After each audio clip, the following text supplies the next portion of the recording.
What's up, everybody? Welcome back. I hope that you've had a good week.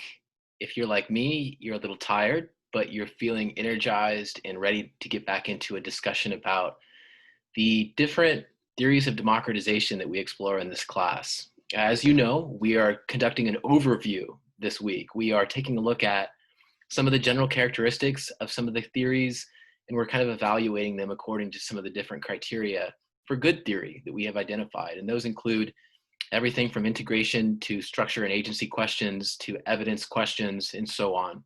On Monday, we got started with a pretty abstract discussion about some of the different criteria for good theory. And those included, for example, generality. But we also talked about what a theory is and what it is not. And what we're doing today is picking up with that discussion and finishing it off. We're going to involve ourselves in this discussion in a variety of ways by having a discussion about some of the key issues that come up along the way. And I look forward to soliciting your input. I always enjoy hearing from you. And today will be no different. So we're going to get started talking about structure and agency. And structure and agency is something that inevitably you've probably heard, but it's always kind of hard to put our finger on what exactly it means. In a simple sense, what we mean is the difference between constraints and forces imposed on us and our independent, autonomous decision-making on the other hand. And when we say that a democratization theory must overcome the divide between those two, what we mean is to say that our theory should both say something about what constraints imposed on us affect our decision-making, but also what independent, autonomous capacity to make decisions we have. We want to talk about both of those. And so a good theory of democratization should specify what constraints affect our desires and ideas, but it should also provide an understanding of why we make the decisions that we make independently of whatever structures that we find ourselves in. And so on the structural side, we might ask, how does economic inequality affect the preferences of the poor for democracy? Of landowners for democracy? That's an example of a structure that might influence our desires or our preferences. But we might also say, in what ways do we make independent decisions? How do we make choices in response to different circumstances, choices of our own? Are we able to autonomously make decisions?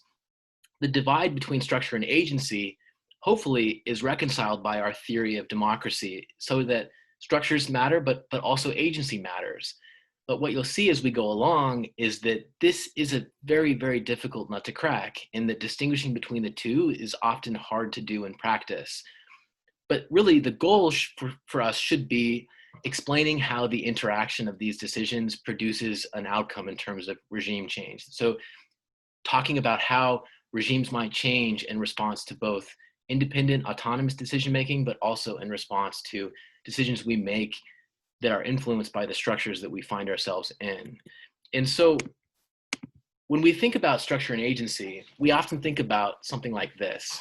This is a social network, but what we see is that on the one hand, we have an individual here in the yellow who finds himself, herself, or their self in a larger network or within a larger structure. And that larger structure has different contours, and those structures and those constraints might shape that individual's decision making, but that individual might also be capable of making autonomous decisions or independent decisions that aren't entirely determined by the rest of the structure or the rest of the constraints that that person finds themselves in.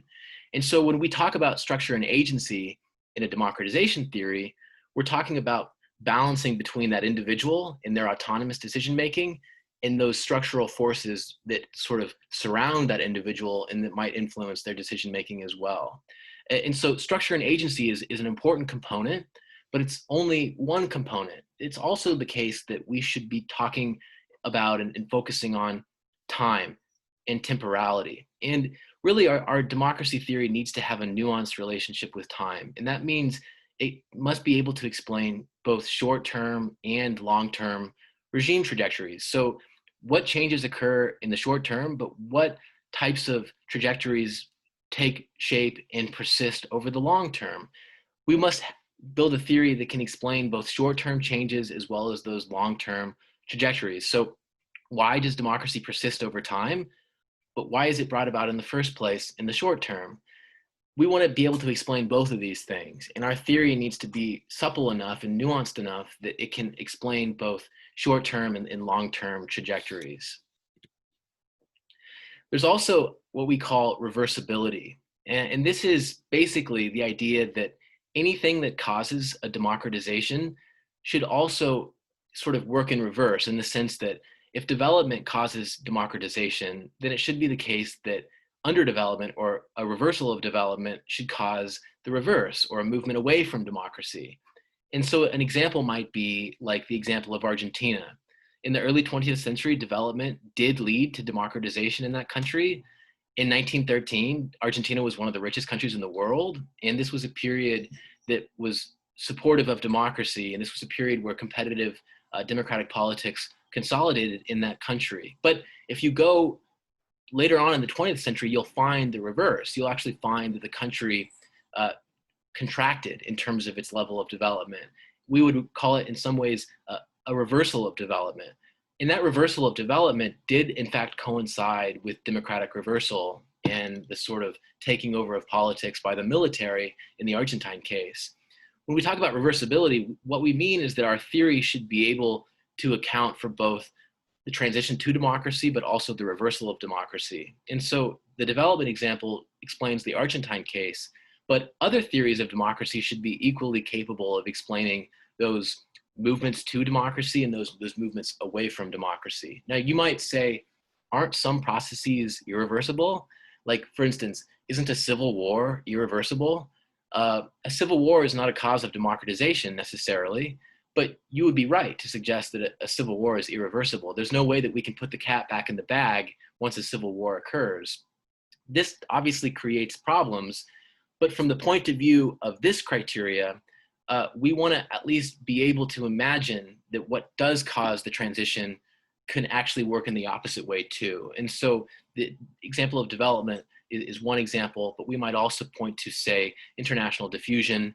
You know, if more countries around you transition away from democracy, maybe that should also cause you to transition away from democracy as well, and so on and so forth. I'm going to take a look at the chat. Someone's got a comment. So way different than gerrymandering. Sorry, was just able to log in. I don't know if gerrymandering is, so gerrymandering certainly is a structural aspect of the system, and we can think of that as having some effect as a structure. That's a thing that we can discuss, but that's probably an example, more or less. Yes. We should also hope to create a theory that is probabilistic as opposed to deterministic.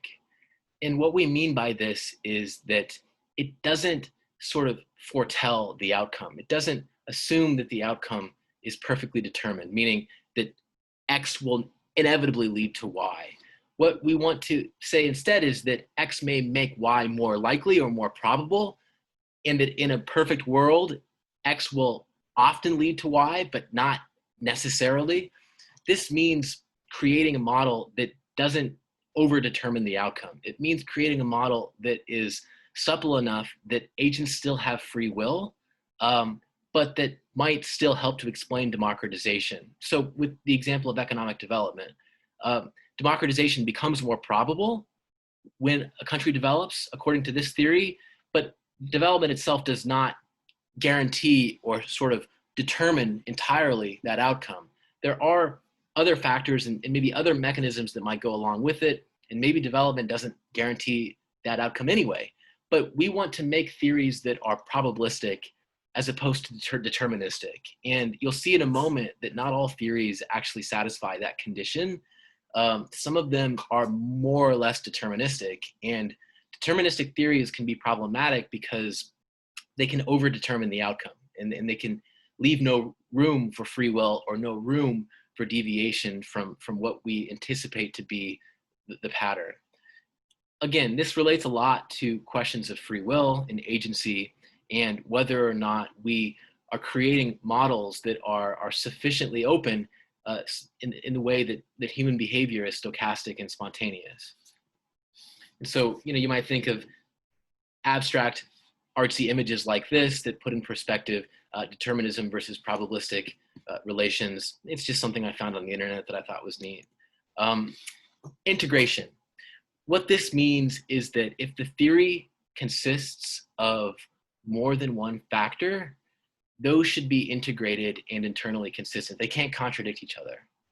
And so what this means then is that the more complicated the theory is, the more those different factors must gel and work together. You can't create a theory that consists of a variety of different factors that might contradict each other or that might not actually work together to produce the outcome.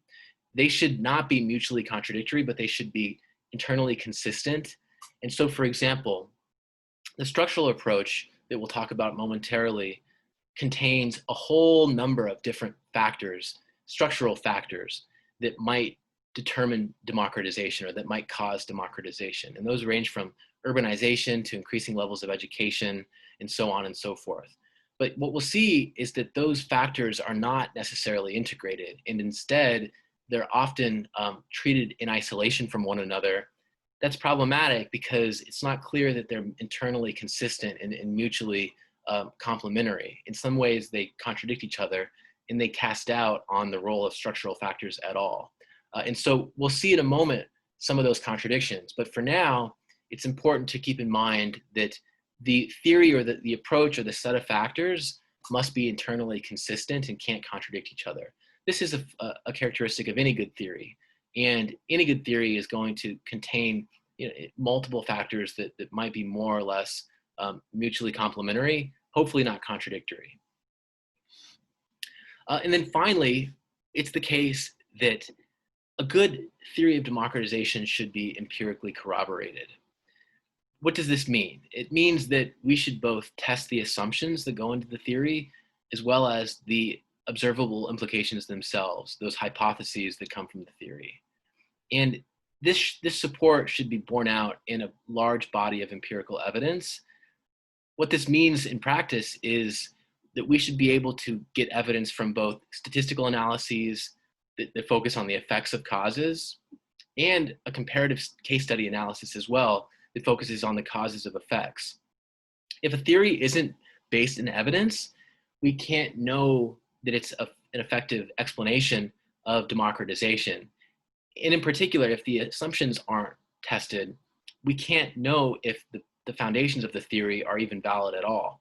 And so it becomes really important for us to test them in the largest body of evidence that we possibly can. And as you know, in this class, we're using case studies for the most part and comparative case studies to examine the causes of effects and to form and to test hypotheses in a carefully collected set of cases. But ideally, we would have a statistical analysis that could support the theory as well, and it could provide evidence that would show the robustness of the findings across a large body of cases.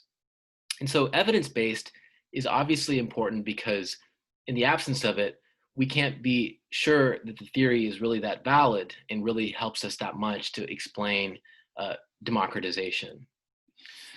So now what we're going to do is address some different approaches in democratization studies and think about the different ways and the different sets of factors or sets of determinants that have been put forward for explaining democratization. Now remember that what we're explaining is why some countries transition to democracy and why some do not. And what we're doing today is we're going to introduce these in a broad sense. We're going to take a look at the way that they work, and we're going to ultimately discuss them and kind of evaluate them and think about their strengths and their weaknesses. Now, what we're going to do in the rest of the course is we're going to be taking a look at individual approaches and taking a look at how they bear out in cases and what evidence does not support them. Just a moment, everyone. I've got to do some.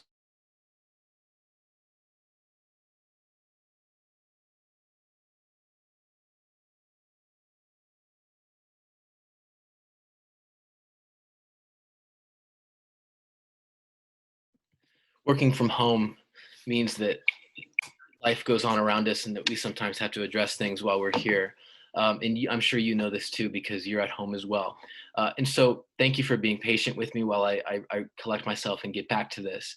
So we have these four intellectual traditions in democratization studies. And these four traditions are the four that we'll more or less discuss in this class. Everything that we discuss in this class will fall under one of these headings. And so we can think of the different models that we'll evaluate as relating to one of these sort of overarching approaches. I'm going to take a look at the chat. Someone said something. Thanks, Jose. So the first approach is the oldest one.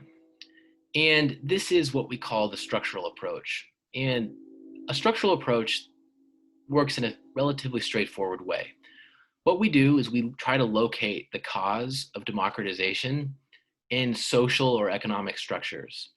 The various structures in society, the rules, the norms, economic structures like the type of economy or the level of urbanization or inequality, or sometimes the international sphere and international organizations and so on and so forth. Anything that consists of these kinds of constraints or forces that intersect and that might impress upon us and impose themselves on us in ways that shape our behavior. Basically, what we assume is that there's some structural shift that occurs in the environment out there. And this shift precipitates a change in the political regime. Now, in a moment, we'll take a look at the different kinds of structures that we mean and what we mean by the environment. But the main idea is that we have these large kinds of forces and intersections of forces and things that are beyond us and kind of outside of us as individuals that impress on us and shape our behavior. Now, you've noticed already, I'm sure, that actors and agents and people themselves, you and I, are not specified within these models. These explanatory models of democratic transitions don't say anything about individuals or people. In fact, it's often referred to as structures without agents. The idea that we've got these structures that are imposing themselves on us and forcing our behavior and forcing our hand, but not actually creating any space for us to act autonomously or independently. So right away, you'll notice that the structure-agency divide is not really reconciled here. In fact, by definition, a structural approach focuses on those structures and kind of excuses or kind of tables individual agency or autonomy. And this is something we'll discuss more as we go forward here. But first, let's take a look at some of the different structures that we mean when we talk about structures. So structural factors that are often included in these structural accounts include like industrialization, that is the transition from an agricultural to an industrial economy, urbanization, the creation of large city centers around industrial activity, increasing levels of education and literacy, rising national income in the form of GDP growth, the spread of communications technologies like the internet or television, the involvement in the economy of the state in the form of state enterprises, income inequality, that is the uneven distribution of income and wealth between different social classes, economic crises or moments of acute crisis where the economic model is thrown into doubt and where a new model might be brought about, natural resource abundance or a reliance on the extraction and export of natural resources like copper, country size, like just the overall size or population of a country, the idea being that a larger country might be more likely to democratize and vice versa. Religious composition, societal fractionalization, colonial heritage, social capital, mass political culture, economic dependency, regional diffusion, international organization, forms of government and electoral systems, authoritarian institutions. These are all examples of structures and things that are sort of beyond us, right? These things aren't in our heads, or these aren't things that are related to our independent autonomous behavior. In fact, these are things that kind of consume us or sort of subsume us, that we find ourselves in. And the logic of a structural account is that these kinds of factors will influence democratization and will make a democratic transition more or less likely? And of course, there are a lot of these here. And you might notice right away that these aren't necessarily mutually complementary. Some of these might actually contradict each other. So forms of government and electoral systems, authoritarian institutions, those are contradictory. Authoritarian institutions don't imply forms of government and electoral systems necessarily. Usually authoritarian institutions might involve the sort of suppression of electoral systems or putatively democratic institutions. But my point is that this batch of factors, this batch of structural factors, they've all been invoked at some point or another as part of a structural approach, but they don't necessarily go hand in hand. They might be contradictory in some way. Yoel says, could the nationalization of resources be a structural factor? Yeah, it could, totally, in the sense that like nationalizing those resources changes the economy, changes the form of the economy. That could affect the propensity to democratize. Arturo says, so like Venezuela and Mexico governments owning oil and petrol production? Yeah, absolutely. Yeah, it's actually been shown and suggested that rentier states or states that rely a lot on natural resource production, it could make it harder to transition to democracy. In some ways, it's been argued that it can actually help to sustain a democracy if you have a lot of natural resource wealth. But many people point out, for example, that in the Middle East, there are a lot of rentier states, that is states that get their revenues, their tax revenues from levies imposed on foreign investors who extract natural resources and export them. It's been argued that those rentier states, in that reliance on natural resource production and extraction, has helped to prolong authoritarian rule in those countries. And so these are all examples of structural factors. These are all examples of things that are outside of us, right? That don't relate to our independent agency or our autonomy. The idea is that these different structural factors sort of impose themselves on us and shape our behavior. But again, the models don't involve an account of individual agency. And I want you to notice this. Notice this. These accounts stress factors that are beyond our reach. Sure, we might bring about the nationalization of a resource, but the nationalization of the resource itself, that phenomenon treated as a causal factor, is beyond our reach. The idea is that it causes us to behave in a certain way, but in a way that we don't have control over, right? We're just like automatically, responding to this structural factor. That's the logic of a structural account. And so by stressing structure, the role of human agency in these theories is black boxed, as we would say. It's put in this black box that we cannot examine the contents of and that we cannot understand the nature of. Questions about how and why and which social actors are motivated to produce specific outcomes are not specified. We don't talk about the formation of preferences or how the structures might influence the formation of preferences. We don't even talk about human decision-making. Instead, the idea is that these structures themselves exert a causal force on us and that we become conduits for the transformation of the regime. This is a story about structures without agents. Humans really fall off the map. Now, if you're like me, I'll disclose something here. You might be skeptical of the idea that structures themselves force our behavior and deny us agency and deny us autonomy.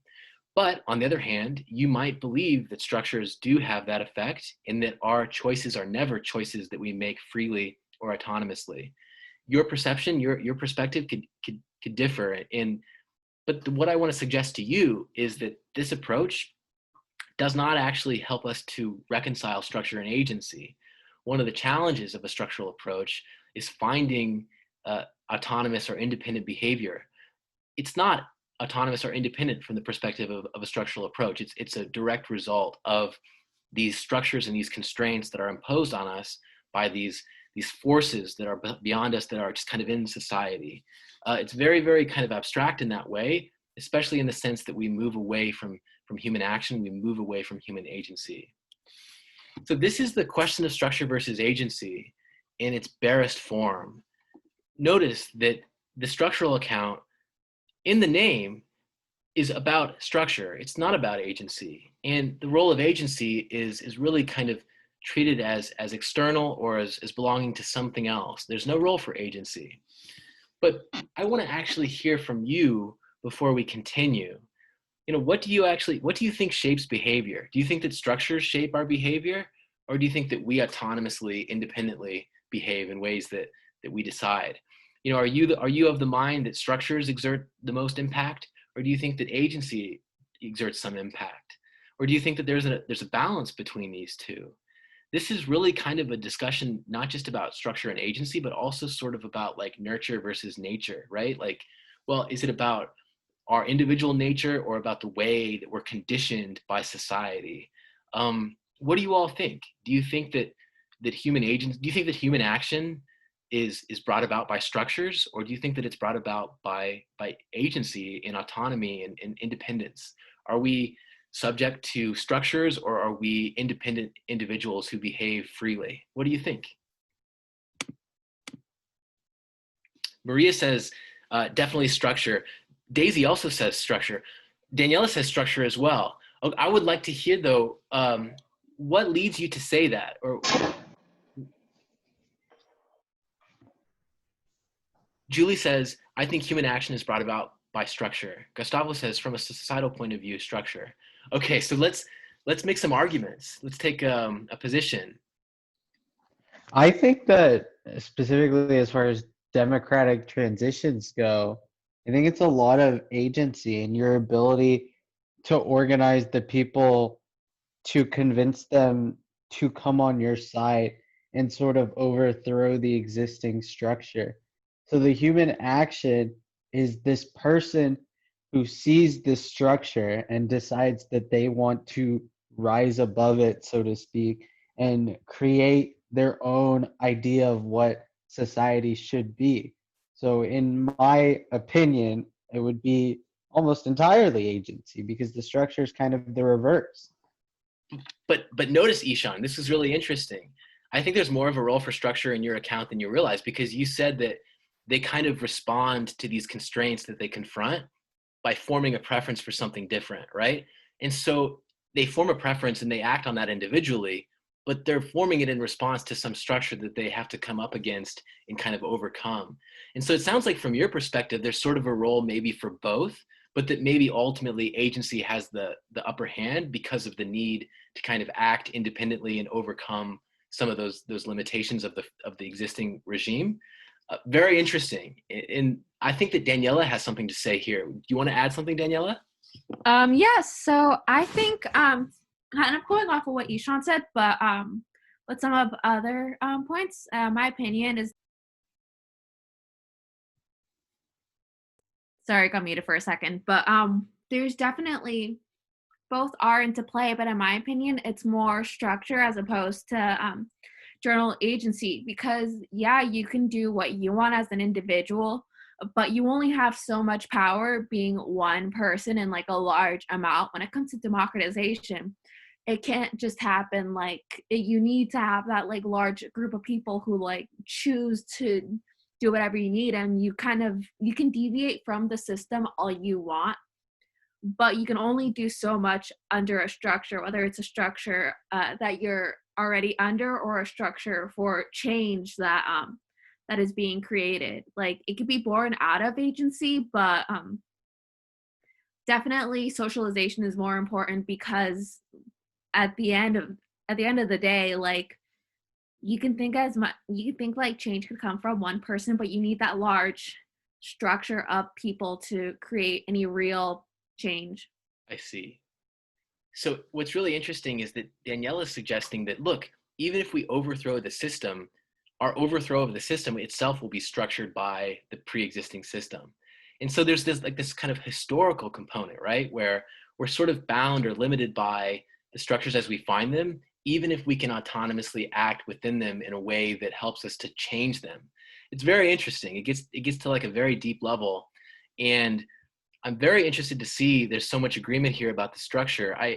I'm a little surprised. I don't know if this reflects sort of like maybe a sobering perspective about the world that we have, or if it reflects a kind of practical admission that, look, there are some limits to what we can accomplish, given that we we find the world in a form of not of our making, so to speak, right? Like the way that Karl Marx would put it, right? We find ourselves in a world not of our making, and it's structured in a way that imposes itself on us and prevents us from acting entirely freely.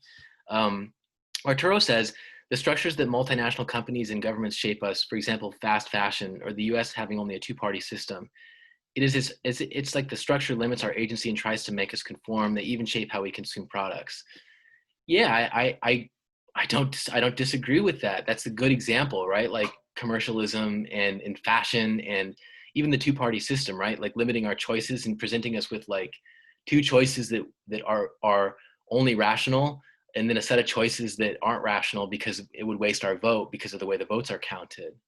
Um, Gustavo says, Daniela has a good point. You can be autonomous, but there are consequences that are enforced by structures which influence human behavior. So it's always sort of like a bounded autonomy in that case, right? Like there are limits to our autonomy or limits to our independence that are going to precede our autonomous action and that will be there even after we act autonomously. Yeah, and I think it goes to that question of like, well, how do the structures come about? Do we create those structures through agency, or is there always some structure that precedes the creation of a new structure? And in that way, is structure really perennial?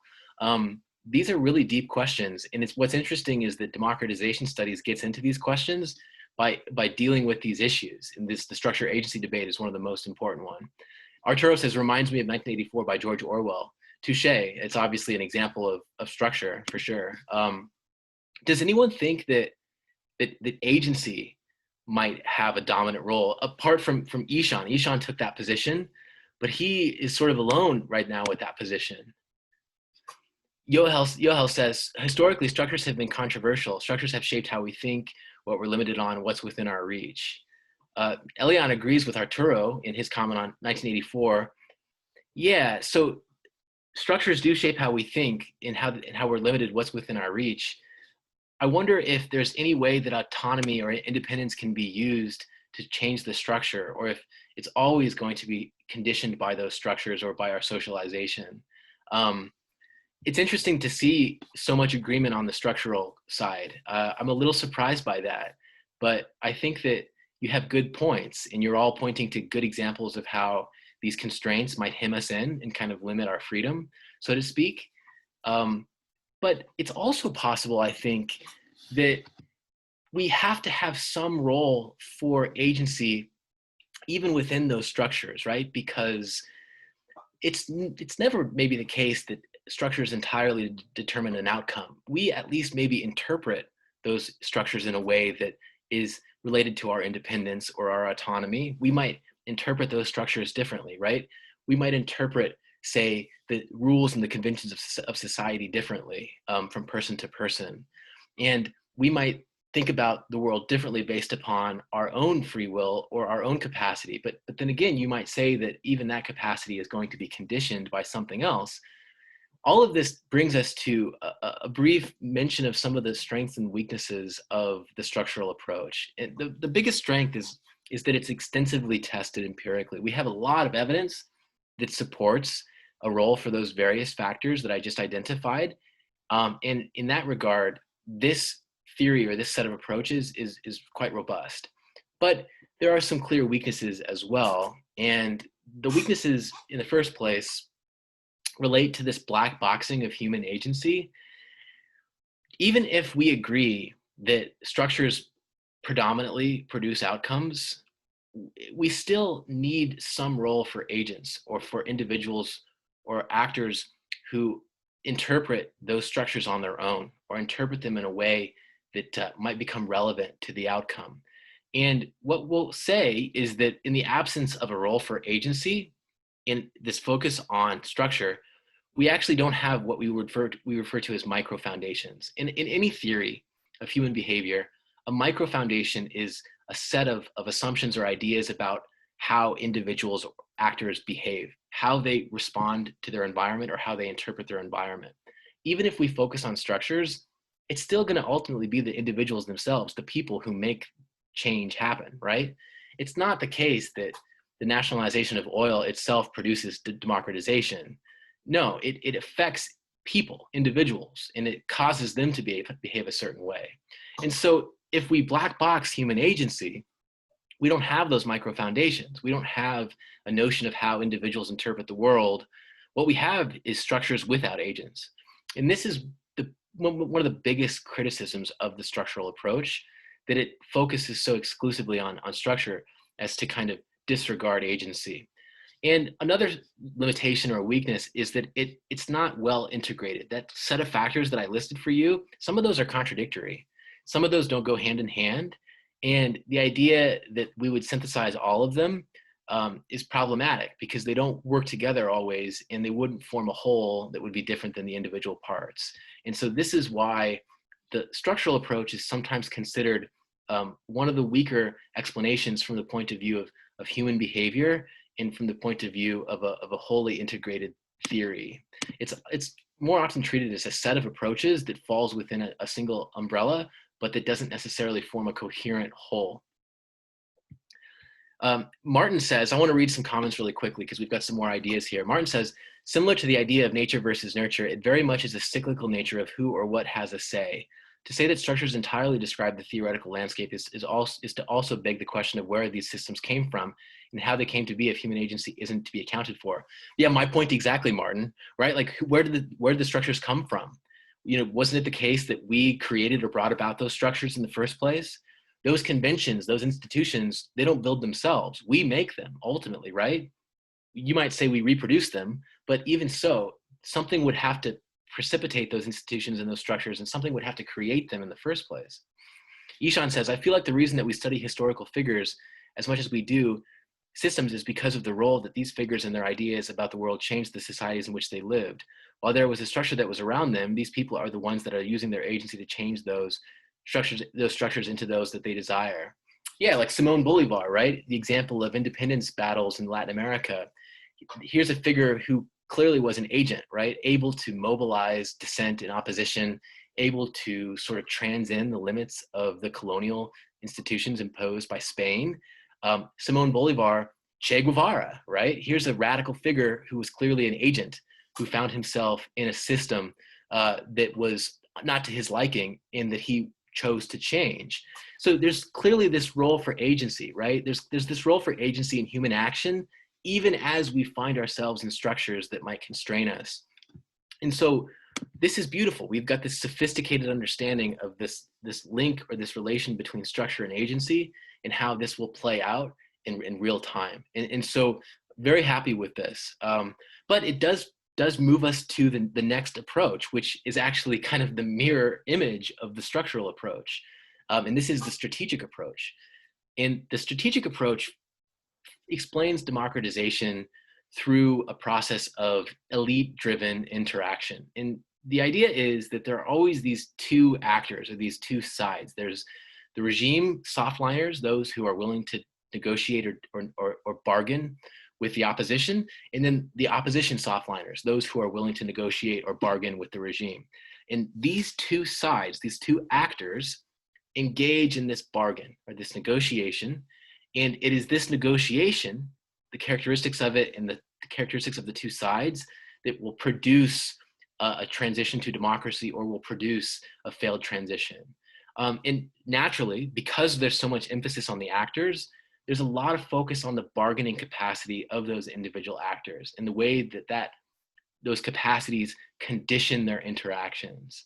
And the conditioning of those interactions is all about kind of shaping their ability to kind of win that negotiation or come out on top. And in the context of this strategic approach, there's always a role for divisions in the authoritarian regime. Notice that you don't ever get a negotiation or a bargain unless there's someone inside that authoritarian regime who's willing to bargain or negotiate. And so the idea from the get-go is that there's got to be the possibility of a bargain or a negotiation. There's got to be some division among the authoritarian elite. And so one of the books that's most well known for this perspective is called Authoritarianism in the Elite Origins of Democracy by Albertus and Minoldo. This is a great book.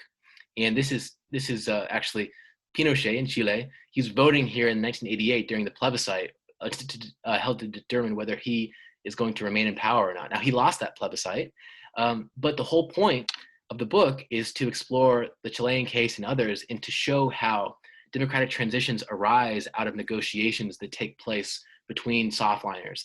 Now, the rest of the story is that after he lost that plebiscite, a negotiation began between the regime and the opposition softliners in Chile. In that negotiation, that bargain was what produced that democratic transition.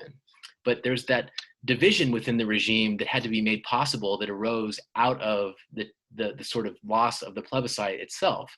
And so just like the approach says, a division did appear, and it was that division that made it possible for this negotiation, which eventually gave way to a transition to democracy in Chile. Now, this is an elite process. And so when we talk about a strategic approach, this is what we're talking about, right? We're talking about people sitting around a table, literally negotiating a transition. Now, what this excludes is the common people, the ordinary people like you and I, who might be out in the streets demanding a transition to democracy or demanding liberalization. This approach focuses exclusively on elites. It's an elite-driven approach. But inevitably, there's going to be a role for someone else too, right? There may be a role for those in the streets. And I want to ask you, does the strategic approach adequately account for the role of students, social classes, social movements, collective actors? What are some of the shortcomings of focusing exclusively on elites? Look at the case of Spain. Here's the case of Spain. This is a democracy protest. Decades ago, I'm forgetting when they transitioned. I think it was 1981. I might be mistaken. But in Spain, there was a role for popular protest, and there's often a role for popular protest. And so I'm wondering, are those elites not at all shaped by popular protest? Is it possible to totally exclude the role of ordinary people? You know, does the approach adequately account for these different social groups who might be relevant too? What do you think?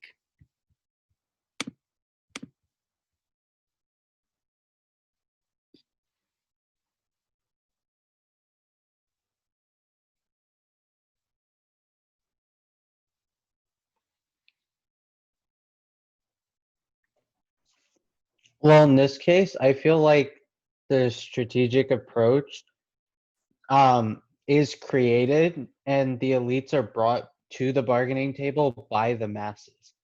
So when the masses are demanding particular things, like we see with the Black Lives Matter movement demanding things like defund the police, for example, it forces the elites in the party and in the administration to sort of figure out what is politically tenable for them to be able to do.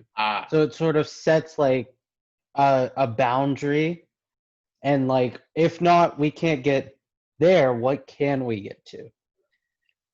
See, everyone, this is a critical idea, not just analytically, but politically too. And I want to get real here. Even if we believe in an elite-driven approach, the truth is that they're brought to the table by something outside of them, something exogenous to them, right? Some electoral consideration. Oh, I'm going to lose votes if I don't respond to this constituency. Oh, if we don't respond to these protests, we'll be viewed as weak, and so on and so forth. And so even if we accept the elite approach, we have to understand our own power, our own capacity to compel them to change their preferences or to view the world differently. And so maybe even if the approach treats us as exogenous and as irrelevant, maybe we're actually buried somewhere in there in the logic itself, because those elites, they're not responding to nothing. They're responding to actual forces, right? Actual considerations, the possibility of losing election or being thrown from power, and so on and so forth. And so the example of Chile is a great example because, like I said, this is a case that is considered a canonical case of an elite-driven transition. I just showed you the image of Pinochet voting during the plebiscite that he lost, and I talked about the negotiation that ensued in the aftermath. But even in Chile, what were they responding to, and what was it that led up to that plebiscite, and what was it that sort of created momentum for an eventual transition brought about however it would be brought about through those negotiations? It was popular protest. It was popular protest. In 1984, the economy crashed, and for years, unions and social movements had already been protesting and gathering in the streets, fearlessly so. And after the economy crashed in 1984, these social movements gave further impetus to transition, and they put pressure on the leftist opposition to the right-wing military regime. And it forced them to begin to negotiate and enter into this negotiation with the regime. And so without that popular pressure, the elites, they might not have acted in the first place. And so even if our theory focuses on elites, I want you to not forget about yourselves. Even in the most elite-centered systems, we still matter because we are the ones who can change and alter the preferences and create costs for inaction that are going to be borne by those who have the power to change the system. And so this is a political point, but also an analytical point. And it helps us to think about the way that multiple actors might be involved, even where it appears to be purely strategic in a purely, sort of elite-driven game. This is a point that I really want you to think about, because this point implicates us. And it means that even from the perspective of a strategic approach, there's still a role for individual and group agency, and for common folks like ourselves to bring about some change in perspective in those who have the ability to change the system. And so on this note, does anyone want to add anything about, the role of ordinary people or social classes or students or social movements or indigenous groups or Black Lives Matter? What are the roles of those groups, strictly speaking, even if we agree that elites are the ones who make the decisions? Well, I would say that the role of all of these groups that are coming to rise right now are there to, I wouldn't say take the elite's power, but kind of to check them and all the things that they were doing to hurt these marginalized groups. Like you could see with like Black Lives Matter, it's been boiling up for a while now, and like people were like seeing like, oh, this is absolutely horrendous, we got it, and nobody else is helping us, we're gonna help ourselves and try and make sure like get the justice that we deserve. And these groups, like all of them, like yeah, like you said, that obviously elite driven society, but these student groups based on like social classes, they're there to basically check the elites and see, like, point out, like, show them, like, basically, like, call them out on their mistakes, because obviously, like, the elites still end up making, like, a lot of choices that favor only their elite groups, but these, like, smaller groups that aren't elites, like the students, social class movements, collectives, they're there to kind of make sure they get at least a little bit of representation on the table and try and create like a more truly equal society that isn't fully elite driven.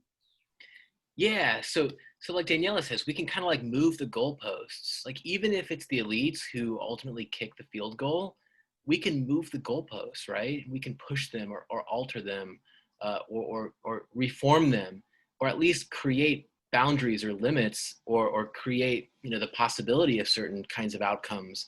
And the example of Chile that I gave you is a good example, I think. Arturo says the Vietnam War protests, without a doubt, the Vietnam War protests raised the costs of persisting in the war and helped to end the war ultimately because it became so politically costly at home. That's without a doubt true. Yohel says, for the sake of discussion, absolutely. It's been said that students can be dangerous. The youth has sort of the right ingredients, class consciousness, the thirst to organize, the will to push. This is agency motivated by structure, without a doubt. Yeah, so we can think of the students in Chile, by the way, are some of the best organized in the world, and they have been able to bring about policy changes and even form new political parties. And I had the benefit of meeting with some of the student movements when I was in Santiago for 5 months doing field work. But yes, agency and structure are part of this discussion, and for the sake of including them, yes, ordinary people like ourselves matter. And even if it's an elite-driven negotiation, they're often brought to the table in the first place by people like this, and those constituents and those people who will ultimately vote for or against the people who have the power to decide. Arturo says students even got the UC to withdraw from the Dakota pipeline. Good point. Ishan says the goal of the masses is to shift the Overton window of what public discussion is going to be about. Touche, touche. And I think that Black Lives Matter is a good example of how the discussion has been transformed recently in our own country, and how we can think about the way that we're viewing politics differently as a result of that popular pressure from below. And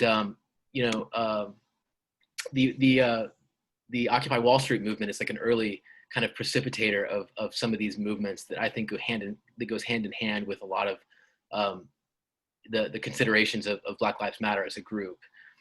Ariana says this could be brought back to the civil rights movement, calling for change and attention through protests, resulting in attention from elites and effectively influencing the government. Without a doubt, civil rights emerged from below. It only became politically expeditious once it was clear that there was a price to pay if politicians did not respond to those pressures. The thing that I'm seeing coming out of this discussion over and over is that we are the ones who force the hand of the elites. The elites don't necessarily decide by themselves what they want. We are the ones who create costs and benefits to certain choices that they might make. And they in turn respond to the pressure that we create. And so this is kind of a fulfilling and nice sort of, I think, insight for us to reach, because it means that the strategic approach is still relying on the role of masses to some degree, even if ultimately it's those elites who make the decisions that will transform the regime or not. And so the question in the end, I think, is what is the balance between the strategic calculations of elites and the pressure exerted by real people like you and I, and these people here that we see in Santiago in 1988. So the strengths and the weaknesses of the strategic approach are multiple. Whereas the structural approach is really limited in its treatment of agency, the strategic approach is exactly the opposite. It brings actors and agency to the fore. Now it focuses on elites, granted. But in doing so, it creates the micro foundations that we talk about when we talk about human behavior and choice and decision making. Those micro foundations that are absent in the structural approach. Now, the weaknesses are also multiple. In the first sense, these short-term calculations, it makes it difficult to explain those long-term trajectories that we talked about with temporality. Remember how temporality and time is nuanced in how there are short-term changes, but also long-term trajectories. These short-term calculations that go hand in hand with elite decision-making, they don't really help us to understand the endurance of the regime. They don't help us understand why those choices made by elites might produce a regime that persists for many, many decades. That's where we maybe need the structural factors to help explain the persistence of the regime. But the first weakness definitely has to do with the kind of short-termism, the nearsightedness of the model. And then similarly, there's an absence of structure. Now, what conditions affect the presence of certain sets of actors? Why is it that elites might begin to decide on a transition? What conditions or circumstances might influence their decisions or their choices or their preferences at that time? And what is determining those preferences and those interests and those beliefs? It's not just the case that elites just decide what to do. They're ultimately going to be responding to some set of structural conditions or circumstances. Maybe that structure that they're responding to is us, as we just established. Maybe it's us as individuals and as collectives, social movements or student movements, who create circumstances that then shape the preferences of those elites. Without dealing with structure, the strategic approach isn't really able to incorporate that. And so to Ishan's point, it could be that ordinary people and social movements and student movements and so on help to shape those elite choices and preferences, but the theory itself doesn't permit that, right? We begin with the elites themselves, and we kind of bracket and kind of table and kind of dismiss those structural forces that might include, for example, social organizations or movements and so on. But we can kind of see, though, at the same time, how a corrective to the theory might be incorporating the role of ordinary people and masses as a kind of precipitating factor for the formation of certain elite preferences, like maybe a transition to democracy, or at least considering a transition to democracy if we're talking about the authoritarian elite. And so this discussion that we've had is so interesting because it coheres on all of these points, and you're pointing out all of these points, and we're discussing all of this. I'm going to read some comments here before we continue.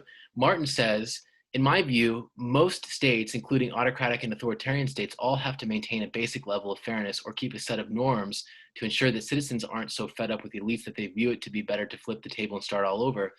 Touche, Martin. Martin's saying then that, look, the elites are actually careful to kind of uphold certain expectations that the masses demand. And if they don't uphold those expectations, that the masses might overthrow the elites.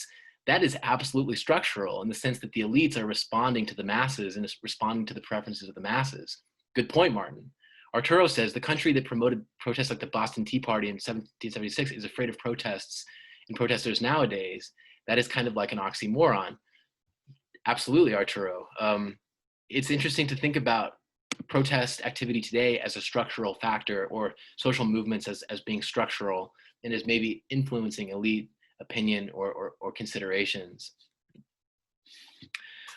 Now, as we talk about ordinary people and working classes or student movements, we have to deal with the social forces tradition, which is also another older approach that, different from the previous two approaches, does actually begin to address ordinary people and masses and social classes. And it does so by locating the cause of democracy in the traits of, or the characteristics of, or the relations among different social classes. And the idea is that economic interests, that is, benefits that depend upon a certain set of policies or potential policies, these interests put social classes at odds with the authoritarian state. And so one of the earliest ones from Moore was no working class, or excuse me, no bourgeoisie, no democracy. The bourgeoisie is the middle class. And so Barrington Moore was his name, sorry. Barrington Moore said that the social class that brings about democratic transitions is the middle class. And the middle class does so because the middle class's economic interests are in direct conflict with the interests of the authoritarian state, which is ordinarily controlled by upper class, or the sort of rich in society. And so the middle class has an interest in more egalitarian distributions of wealth, more equal participation in representation in politics. And so the interests of the middle class are going to be in tension with the authoritarian elite, or the upper class controlling the state. And so it's that middle class that brings about democracy. Reuschmeyer, Dietrich Reuschmeyer, and Stevens said that it was actually the working classes. And the reason is because the working classes help to alter the balance of power themselves in the same way that the middle class might. Reuschmeyer, though, think that it's the working classes. The middle classes might be important, but Reuschmeyer thinks that the working classes are more important because they contribute to an alteration in the balance of power that's more decisive than the emergence of a middle class. And then finally, there's a third class, which is the landlord class, the landowning class. This is the class that resists democracy. They benefit from the status quo, the authoritarian state, in that they are able to suppress those working and middle classes and those peasant classes, and really control the economy and control the benefits created by the economy. The social forces tradition is really interesting because it's not just to focus on social forces. It actually contains a theory of power relations that's really, really neat. And full disclosure, I've myself created a theory in a separate area of comparative politics that draws on some of the logic of the social forces tradition, specifically the idea of relative strength or relative class strength. And the idea from the social forces perspective is that we have these classes, and then these classes have relative strength, or different levels of relative strength or capacity or power. They're differentially empowered. One is always going to be stronger than the other. And the stronger class is the one that prevails in that conflict over the shape of the regime. And two factors are understood as affecting this balance of relative class power. The first one is the strengthening in size and density of the organization of the working or middle class. The idea is, as the middle and working classes get stronger and more dense and better organized, it alters the balance of power and it weakens those large landowners. And this weakening of those large landowners is what contributes to democratization, because it empowers those working classes and it gives them the ability to push through that transition. Now, on the other hand, we might have relatively weak, relatively poorly organized working or middle classes and relatively strong landowners, in which case we would expect democracy to be forestalled or for authoritarian regime to persist. And so one book that I have on my shelf that reminds me of this question of dominant and submissive classes is Landlords and Capitalists by Zetlin and Ratcliffe. And the idea here is that landlords and capitalists have traditionally been the dominant class in Chile. And this is part of what helps to explain the very long period of authoritarian rule between 1973 and 1990 in that country, where it was a right-wing dictatorship, and one that absolutely was designed in the interests of the dominant classes who were allied with the military at the time. Now, before we continue, I'm going to take a look at the chat. We've got one thing here. Okay, Arturo, have a good one. Okay, so now, like the others, though, the social forces approach has strengths and weaknesses, and those strengths and weaknesses are numerous. In the first place, the strength of this approach is that it incorporates actors into that structural approach. Notice that these social forces, the balance of class strength, that's a structural factor. But what we're doing is we're incorporating actors into that. And so we're talking for the first time about actual people, actual actors. And the model also ties the strength of these actors to structural conditions. And it does so by associating those actors with different relative class strengths. And so in this regard, there's this link between agency and structure that is actually quite interesting and does a better job of balancing between the two than those other perspectives do. And then finally, there are some general assumptions on the interests that motivate actors that play into this. And those general assumptions help us to understand agency in a way that the structural approach does not. And so the social forces tradition gives us kind of a leg up on that structural approach, and it helps us to envision a world where we not only have structures, but also agents. Now, there are some weaknesses too, though, and these weaknesses are in some cases quite damning. In the first sense, the social forces tradition is deterministic because it implies that the change in class strength will almost inevitably lead to this transformation. But that sort of denies the agency of the classes themselves, right? Who ultimately still need to make the choice to bring about that transition. And so it's kind of deterministic in the way that it kind of anticipates or expects the ultimate transition and kind of determines that transition based upon the changes in those class capacities. It's also the case that the social forces tradition, interestingly, hasn't been well tested or corroborated empirically. It's mostly been studied through case studies, but these have often not been comparative case studies. These single case analyses are often useful because they show us the role of agency and temporality, and they show the change over time. And in that way, we're able to see the strengthening of the classes and the weakening of the opposition.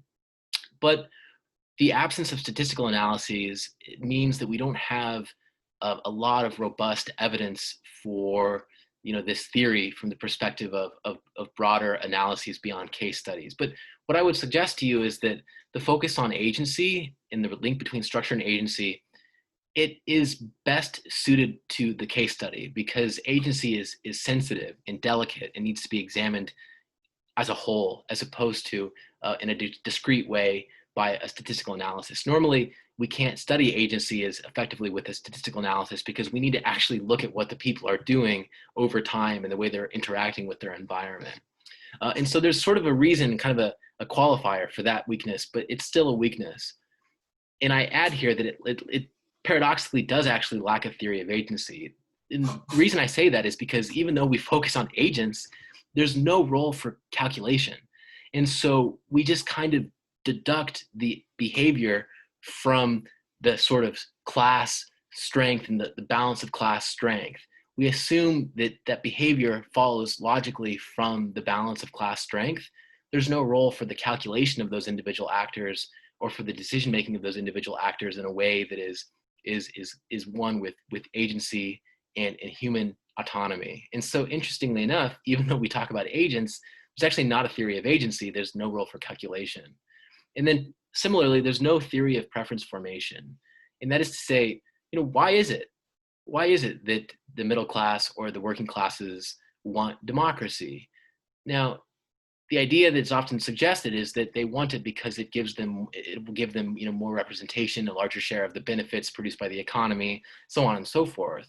But it doesn't necessarily follow from the theory that these are the bases for the formation of these preferences, or that this is how these preferences are formed.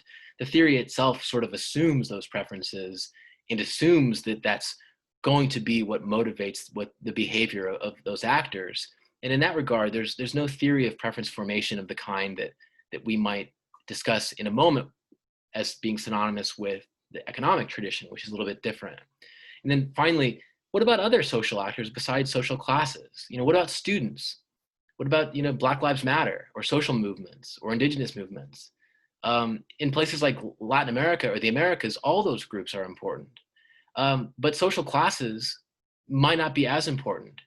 Why assume that social classes are the main actors?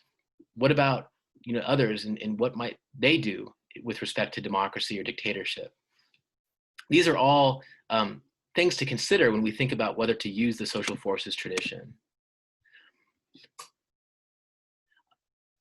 I'm going to read Martin's comment really quickly. I find that having money isn't necessarily enough to rule, as you have to know how to rule without inciting a revolution, such as that of the French Revolution or the Russian Revolution and how bloody they were. I find that things such as having a strong intellectual tradition in academics are also important, as they're often the ones who create the theories of the world. For example, the American founding fathers, in their vast philosophical knowledge, that is to say, they weren't just lawyers or business owners. Okay, yeah, so there's certainly a role for actors besides social classes. And I think that I interpret Martin's comment as saying that social classes might matter, but there are individual actors who might matter too, who stand outside of those classes. The last approach that we're discussing and addressing in this course is the economic approach. And this is an approach that has been developed by, well, economists primarily, but also to some degree by political scientists. But the economic approach is different because it views society as divided into rich and poor, not classes, not elites and masses, not students and others, rich and poor, relatively broad distinction. And the assumption is that the rich prefer dictatorship, the poor prefer democracy. And in this approach, the rich have a choice. They can choose to repress and therefore sustain autocracy at a cost, or they can choose to not repress, and that is permit a democratic transition, also at a cost. Now, the poor also have a set of choices. They can revolt, and that is mobilize against the regime, or they can acquiesce, and that is permit the continuation of the dictatorship. And the theory says that low levels of income inequality make the rich more willing to concede to democracy in the face of protest action. The reason being that they actually have less to lose. Think about it. If inequality is lower, that means that there won't be that much redistribution because there's not that much to redistribute. And so under that circumstance, the rich are going to be more willing to concede, and whether they concede will be based upon other considerations that relate to protest action and so on. At higher levels of income inequality, the elites have more to lose because redistribution would involve a larger transfer of wealth from themselves to the masses. And under that circumstance of higher levels of inequality, they're going to be less willing to concede and more willing to use repression to sort of subdue those masses. Now, this economic approach is very different because it assumes that decisions are made essentially based upon material considerations and economic considerations. But what's unique is that actors have choices. And that set of choices that they have will be influenced by other circumstances and other conditions.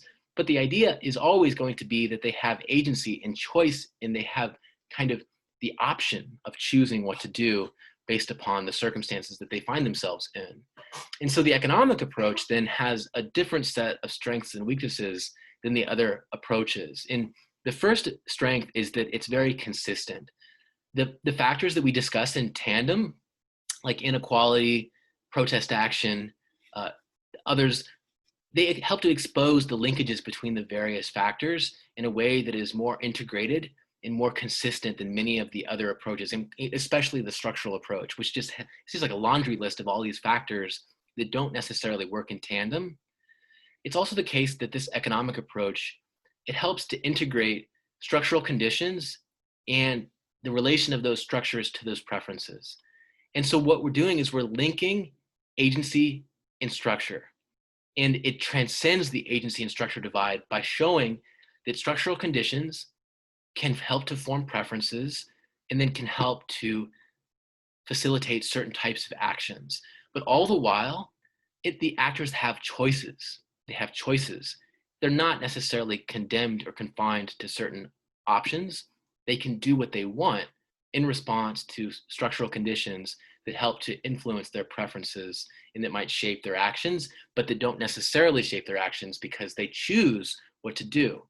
And so this is interesting because it helps to transcend structure and agency, and it helps to give power back to agents where the structural approach took it away, and it helps to emphasize structure where the strategic approach takes it away.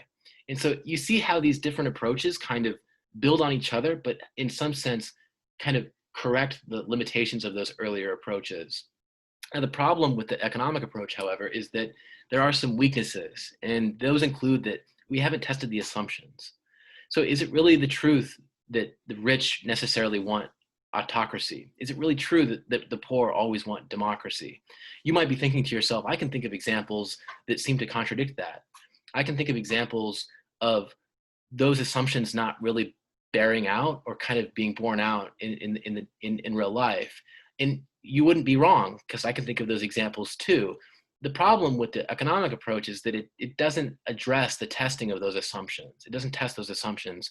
The economic approach is relatively new. And so not only has that set of assumptions not been tested, but there's also an absence of testing of alternative theories. And so how do we know that the outcomes explained by the economic approach in those analyses can't also be explained by the structural approach or the strategic approach or the social forces approach, and so on and so forth? And so the reason that there's a lack of alternative theories tested in these economic analyses is often because they're very deductive. And when they're deductive, what we mean is that they're very formal. There's sort of often like a mathematical component or a game theoretic component that focuses on developing the theory abstractly, but that doesn't focus on testing alternative theories in the same way that a lot of political science research does. And so the economic approach is what sort of helps to correct some of those limits of earlier theories, but itself also has some limitations too. And what I wanted to show you with this presentation is that we have choices. We ourselves are agents who can discern and pick from multiple competing approaches to democratization. And those competing approaches are themselves inchoate, they're diverse, they're incoherent, they don't necessarily go together. They often challenge one another. And more generally, no approach has spawned a general theory of democratization. All of these are competing approaches. And we don't have a general theory that's so sufficiently general that we can explain all outcomes. I told you at the beginning of the class that, well, at the beginning of this course, that there's no single theory of democratization. There's a lot of debate about what explains democratization. There's no general theory. And some people even say that it's not possible to create a general theory because there are so many factors that are relevant. But in the end, what I can tell you is that these different approaches do tend to lend themselves to different methodological approaches and methodological commitments. And so, for instance, the structural approach focuses on statistical models. The strategic approach, in its focus on agency and temporality and sequence, and timing focuses a lot on case studies and comparative case studies. And the social forces tradition focuses a lot on comparative historical analysis because it focuses on the development of different classes and the development of their relationships to each other over time. And so what I want you to take from this is that we don't have a single theory of democratization. All of them have their own strengths and weaknesses. Taken together, they're diverse and oftentimes contradictory, but each of them individually has certain strengths, and each of them individually goes along with certain types of methodological approaches better than others. And as you go forward, I want you to think of these approaches as available to you and as tools in your toolkit that you can use for different problems or different questions. I want you to think of them not necessarily as competing, but as models that you can use to explain different outcomes. And this does bring us to the end of this discussion today, everyone. I think that we did a fantastic job dealing with a really abstract set of issues and topics, these theories and these different models. I'm so happy that so many of you put yourself and your own insights into this discussion. I think we learned a lot. And I'm now going to go ahead and stop the share and stop the recording. You are free to go if you don't have any comments or questions, but I am going to stick around for a while, and I'll take or field any comments or questions you have either over the mic or through the chat. But thank you again for a great discussion, and I hope that we took something from this that we'll carry forward and use in our work for this course. Have a nice evening, everybody.